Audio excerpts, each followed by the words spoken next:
Okay, here we are back and about halfway through chapter 6 now and hitting probably the most important concept that we'll hit in this first semester, which is largely general chemistry here, the mole and the mole concept. I've already been dropping the term mole. I couldn't help myself earlier, but now we're ready for it. Now here we see the word, the mole, right? It's spelled just like the animal, but it has essentially nothing to do with that pesky garden annoyance. It's instead an idea about chemistry and really the chemist's unit. The only unit that truly belongs to us as chemists, because we're the only ones who really follow these particular numbers of species in a chemical reaction. The other scientists know about the mole and they use it, but it's really the one that we claim as our own. So the mole concept is an important one, and it's one that will haunt you the rest of the course if you don't get it down. But as long as you do the practice problems that will work together here as the learning checks and other homework problems, and see me as you need help, we'll get you squared away on this mole concept, which will help you not only in this course, but in 142 or whatever future chemistry-based courses you might take. In everyday life, we're used to seeing units of counting that just make things easier. So if we're looking to describe specific quantities, we might talk about a dozen donuts, right? That idea of a dozen is 12, whether it's donuts or bagels or whatever you might have. It's often bakery type items that are in dozens. Eggs as well, right? A dozen eggs is a pretty standard unit. So at the grocery store, at least, the dozen still matters. If we're talking about a ream of paper, you may or may not know that a ream is 500 sheets of paper. So it's a standard unit. A case of soda, for instance, is 24 cans. So we have those ideas. You see in our picture, we've got 144 pencils is considered one gross of pencils. So we have these standard units. Again, these are the English system, which is definitely not our science friend, but rather something you probably know from everyday life here in the United States. But in science, we also have our counting units, and in chemistry in particular, we have the mole as our counting unit. So what is this mole and why is it so special? Well, like I said, it's a counting unit, and it's really the chemist's counting unit. It's the same number of particles as there are carbon atoms in 12.0 grams of carbon-12, that isotope of carbon that's the most abundant, stable isotope of carbon. So that's why we assign that particle number as carbon-12. It's also Avogadro's number, right? You've probably seen this number, 6.02 times 10 to the 23rd things. It doesn't just have to be atoms of an element, it can be anything, but that's Avogadro's number. It's the special number that, at least for carbon, in that 12.0 grams of carbon-12, we would have 6.02 times 10 to the 23rd carbon-12 atoms. So it's a special number that allows us to talk about a quantity, a chemical quantity of any element or compound, and have a sort of a rough idea of being equal, right? We can't do masses because we have light atoms like carbon that has a mass of 12, and then we have sodium here, which has a mass of 23, and gold is almost 200. So we have very heavy and very light atoms, and we can't really be talking about them distinctly when we could be talking about a mass difference that's significant. Here, if we talk about moles, then we're talking about a fixed amount. That's the same number of atoms, whether we're talking about a light species like carbon or a heavy element like gold. If we're talking about a mole of each of those substances, we're talking about the same number of atoms, and that's how atoms tend to react, is based on their ratio atom to atom. Not anything special about mass, it's more to do with the mole. So if we consider a mole of sulfur would contain Avogadro's number of sulfur atoms. So there it is spread out for you. I have it in my office on my desk. If you ever stop by, you can see this mole number. It's a big, big number, which is why it's much more convenient to express it in scientific notation as 6.02 times 10 to the 23rd. But that's a very hefty number, and there's a lot of sulfur atoms in that 32-gram sample of sulfur we see in our slide. Okay, so again, a mole of a compound would have, for a covalent compound like carbon dioxide or water, it would have Avogadro's number of molecules. So again, now instead of talking about Avogadro's number of atoms for a particular atomic element, we're talking about the number of molecules for a covalent compound. If we're talking about an ionic compound, again, we said that's really the simplest whole number ratio of the species. It's not a true molecule like in the case of covalent compounds. So in ionic compounds, we talk about formula units. And so 1 mole of the formula unit NaCl would have 6.02 times 10 to the 23rd NaCl units. So 6.02 times 10 to the 23rd sodium ions, Na+, as well as 6.02 times 10 to the 23rd chloride ions, Cl-. If we're talking instead about a mole of potassium sulfate, well, now we'd have 6.02 times 10 to the 23rd formula units of potassium sulfate. But if we think about the components, we'd actually have 12.04 times 10 to the 23rd moles of potassium ions, because there's 2 moles of potassium ion per formula unit. Of course, we wouldn't talk about it like that. We'd say 1.204 times 10 to the 24th to be in scientific notation for the potassium ions.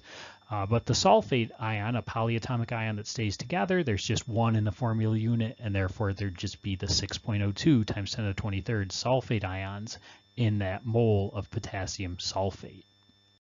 So here in table 6.5, we see that number of particles in 1 mole samples. Well, for a mole of aluminum or a mole of sulfur, we're dealing with that many atoms of aluminum or sulfur, respectively. For a mole of water, now we're at Avogadro's number of molecules of water.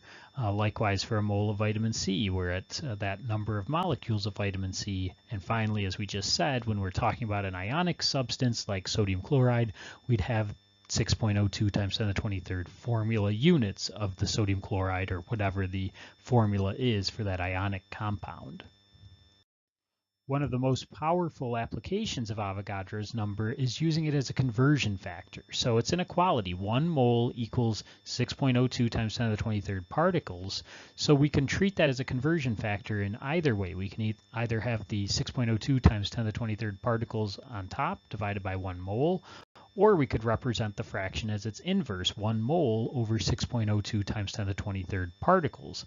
Again, because they're exactly equal, we're dividing a substance by itself, a value by itself here, and either form of this conversion factor is really equal to 1, and therefore wouldn't change either side of a reaction equation if we were to use the conversion factor, either particles or mole, whichever's up top and whichever's down below.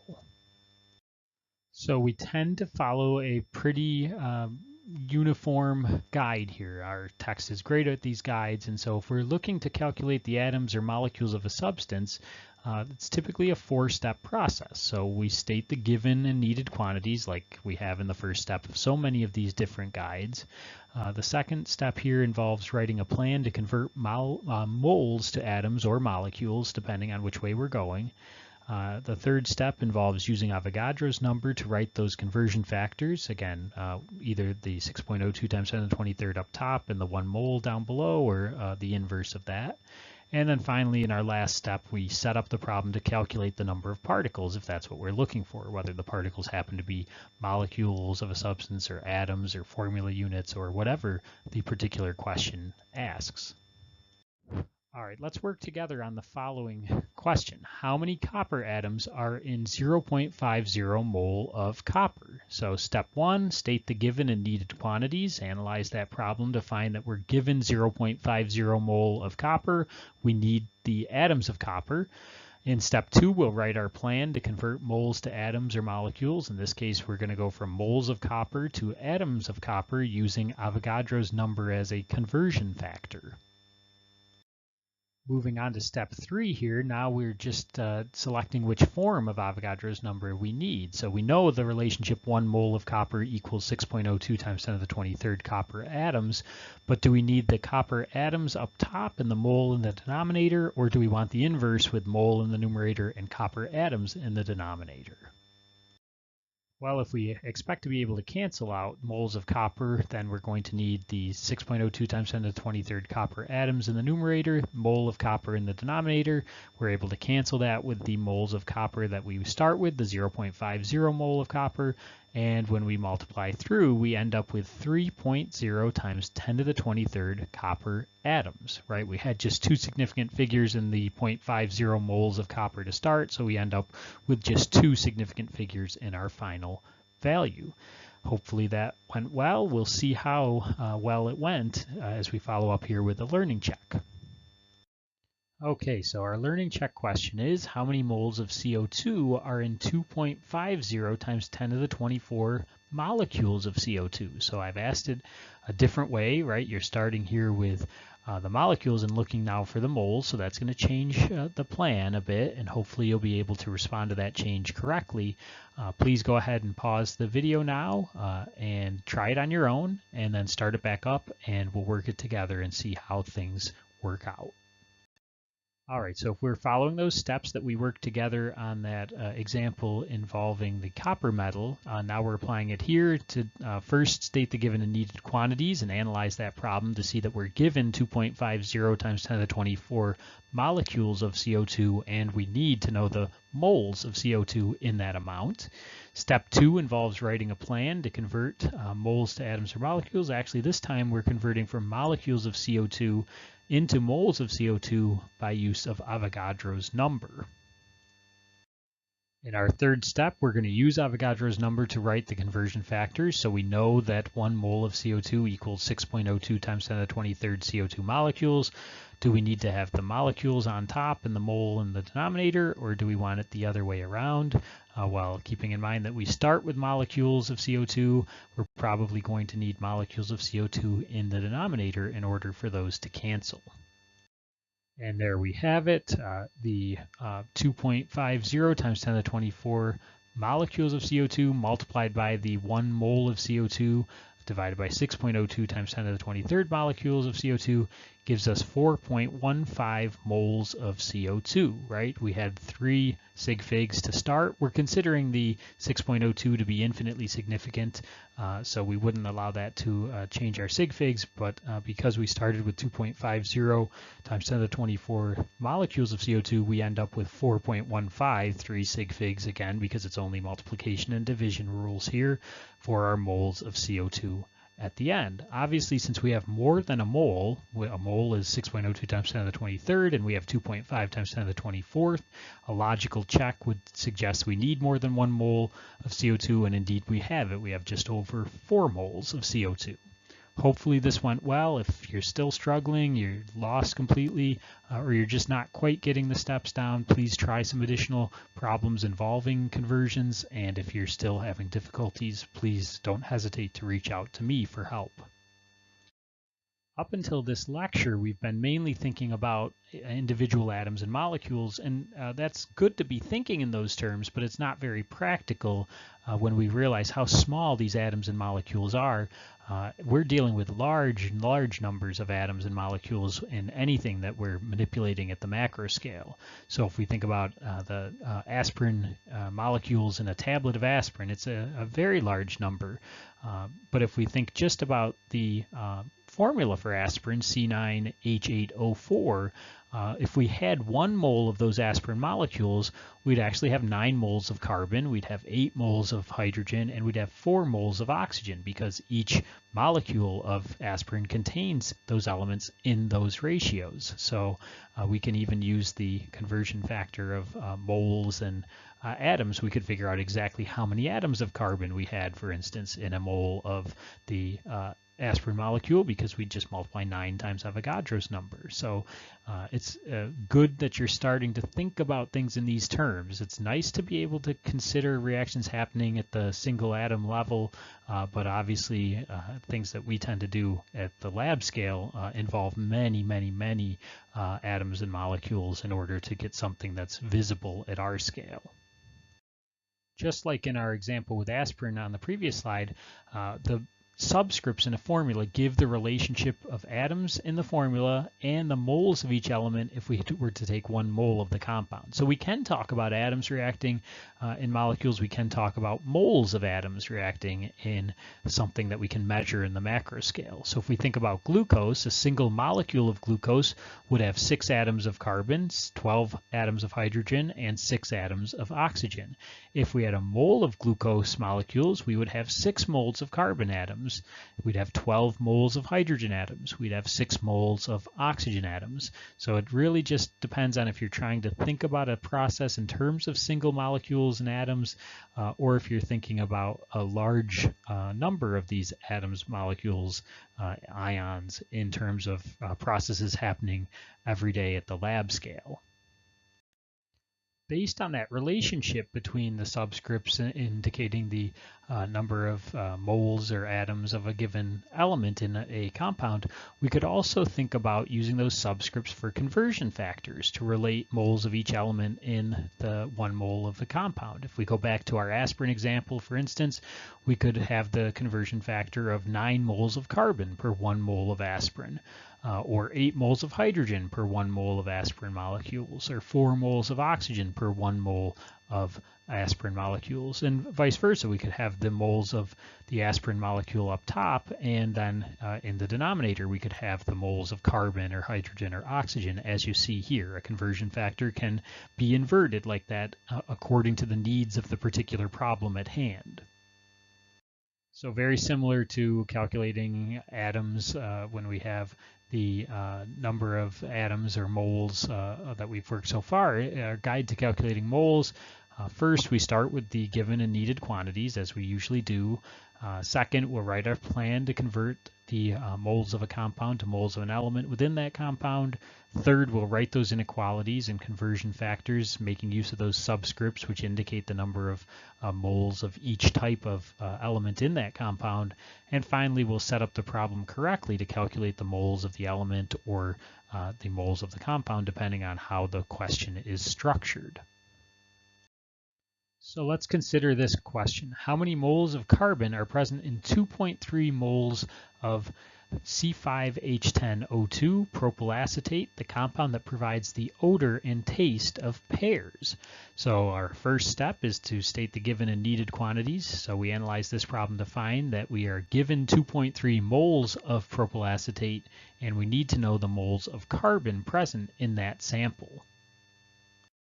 Moving on to step 2, let's write our plan to convert moles of compound to moles of an element. So the moles of propyl acetate that we're given, we're going to make use of the subscript of the carbon in particular to find the moles of carbon present in that quantity of propyl acetate. Step 3 involves writing equalities and conversion factors using those subscripts. Since we're concerned with carbon this time, we would say 1 mole of C5H10O2 equals 5 moles of carbon. And then we could either represent the 1 mole of the propyl acetate in the numerator and the 5 moles of carbon in the denominator, or the inverse, depending on what the particular problem will require in order to cancel the units that we need to cancel. As we see in this case, step 4 involves setting up the problem to calculate the moles of an element. So we'll take our 2.3 moles of propyl acetate to start. We'll multiply it by 5 moles of carbon over 1 mole of propyl acetate. That way we can cancel moles of propyl acetate as a unit and be left with our moles of carbon. And in this case, we end up with 12 moles of carbon. 2 significant figures in the 2.3 moles of propyl acetate gives us 2 significant figures to yield 12 moles of carbon. Hopefully not too bad, hopefully something that feels fairly comfortable already, although just in case, why don't we go ahead and have a learning check to see how you do on your own with this sort of concept. In this learning check, you are asked how many O atoms are in 0.150 moles of aspirin. And again, the formula for aspirin, C9H8O4. So pause the video here, take a few minutes to set up your problem and solve for the oxygen atoms in that sample of aspirin. Then start back up and we'll see how you did. Okay, so step number one, I'm sure you analyze your problem to list your given quantity of 0.150 moles of aspirin and that you need actually atoms of aspirin. Hopefully you caught that subtlety that we're looking for atoms here instead of moles like in the example we worked together. Step number two, we're going to write a plan to convert moles of a compound to moles and then finally to atoms of the element. So first we'll go from moles of aspirin to moles of oxygen in that quantity of aspirin using the subscript, and then finally using Avogadro's number, we'll go ahead and convert from moles of oxygen to atoms of oxygen. Here in step 3, we can write our equalities and conversion factors using the subscripts from the formula as well as Avogadro's number. So first, using the subscripts, 1 mole of C9H8O4 equals 4 moles of oxygen. There's 4 moles of oxygen contained in a mole of aspirin. So we can represent either the aspirin in the numerator or the denominator depending on the particulars of the question. The other conversion factor we can use, based on the equality of 1 mole of oxygen equals 6.02 times 10 to the 23rd oxygen atoms, we can go ahead and either list the mole of oxygen in the numerator and the oxygen atom count in the denominator, or vice versa, depending on the problem. So hopefully you can already see which way we're going to go with both the mole ratio and the mole to Avogadro's number amount. Finally, starting with the 0.150 moles of aspirin, we'll multiply that by 4 moles of oxygen per 1 mole of aspirin using that subscript factor, now canceling moles of aspirin. So we're now in terms of moles of oxygen. And then in order to get atoms of oxygen, we need Avogadro's number in the numerator per 1 mole of oxygen in the denominator. Now we can cancel moles of oxygen from the numerator of our second step with mole of oxygen in the denominator of our third step here, and get an overall value of 3.61 times 10 to the 23rd oxygen atoms. 3 sig figs in our 0.150 moles of aspirin to start, and therefore 3 sig figs in our final answer of oxygen atoms. Hopefully you're catching on with the mole concept. Again, it's not anything you should just gloss over. It won't go away. We will be talking about moles for the rest of the course. I was already talking about moles before we formally introduced it, so that should give you an idea of how central this idea is to chemistry. And if you are struggling and you have tried some additional practice problems and you're not making progress, please do reach out to me. I want you to get this concept. It's one that you really can't succeed in the course without understanding, at least a functional understanding of the mole concept.